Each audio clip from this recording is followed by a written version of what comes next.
I always questioned if the arrest of Brian Kohberger in Pennsylvania was strategic or not. I can't imagine that law enforcement would knowingly let a quadruple murderer roam free to commit another crime, or, at the very least, dispose of evidence of the crime. I also thought that the decision to collect DNA evidence from his parents' garbage was an unnecessary step to take, considering Ellie could have enlisted the assistance of WSU police and collected DNA from his office. They also could have just asked him to submit his DNA directly, under some sort of ruse, or followed him and collected his DNA from a discarded item. They had so many other options, but yet they chose to wait and collect his father's DNA to match the sample to the sheath. There had to be a good reason.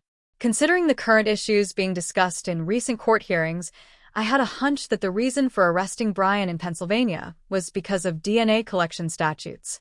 What I found during my research is that both Idaho and Washington have laws that only require collection of DNA samples post-conviction, not at the time of arrest.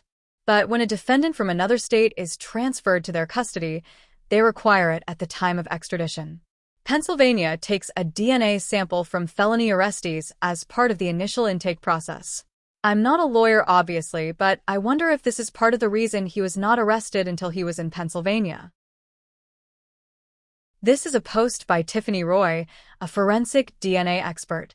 She has been very vocal about the need for transparency in the court process in regards to forensic genealogy evidence being withheld from record. She posted a PowerPoint presentation from a company who is owned by two ex-FBI agents who are considered to be the founders of the investigative genealogy process.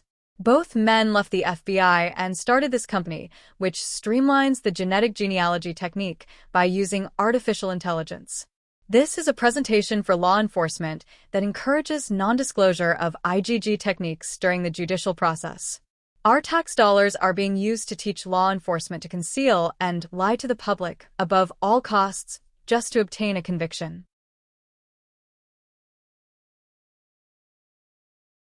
There seems to be an intentional effort to conceal this process, and I don't think it's because of privacy of family members. I think this is being concealed because if the public knew how their private genetic information was being used, they would stop using these third-party services. Law enforcement does not want us to realize that this is one step towards a universal DNA database. We are all suspects in a DNA lineup just waiting to be matched to a crime.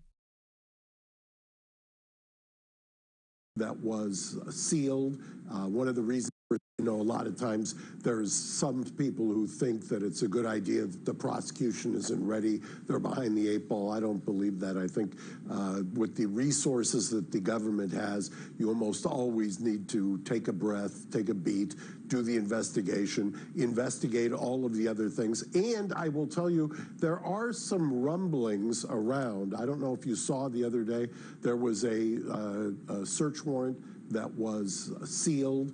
One of the reasons they gave for the sealing was very curious. There are all kinds of things that are swirling around this, and as any competent, he clearly has a very competent defense lawyer, would take the time to do the parallel investigation they need to do. What was this squirrely language around the warrant, Mark? There was some language in the warrant that if unsealed, not only would it compromise the investigation, but that arguably it would threaten law enforcement. That tells me that there's something there that they don't want out yet, or something that they missed, and they're afraid that if it got out that there would be public, what I call blowback. And I think that that's a legitimate concern. I will tell you, I've seen, I can't tell you how many thousands of warrants that have been sealed. Rarely have I seen one where the reason centered on the threat to law enforcement. Coffindaffer, are you similarly concerned? Yes, definitely saw that as sort of a very unusual language to use, and particularly since we have the complaint affidavit unsealed, why aren't they unsealing those search warrant affidavits? It's not making a lot of sense, and I agree with Counselor Garagos on this one.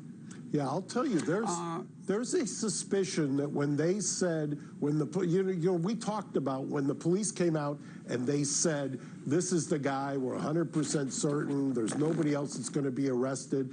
I think a lot of that is being called into question now. Meaning what? There's somebody else, or that it's not him? Meaning potentially that they think there's some other complicity here. There's some other liability here. There's something else going on here that made them necessitate closing or sealing that warrant to the public until March. This is why the Washington warrant had a supplemental disclosure that asked the court not to consider the DNA test result when issuing probable cause. Law enforcement has been hiding this from the beginning, intentionally and maliciously, in my opinion. All of this is speculation. I am not an expert, and I do not know if I am interpreting the law correctly. But this is how I see it. What do you think? Comment down below.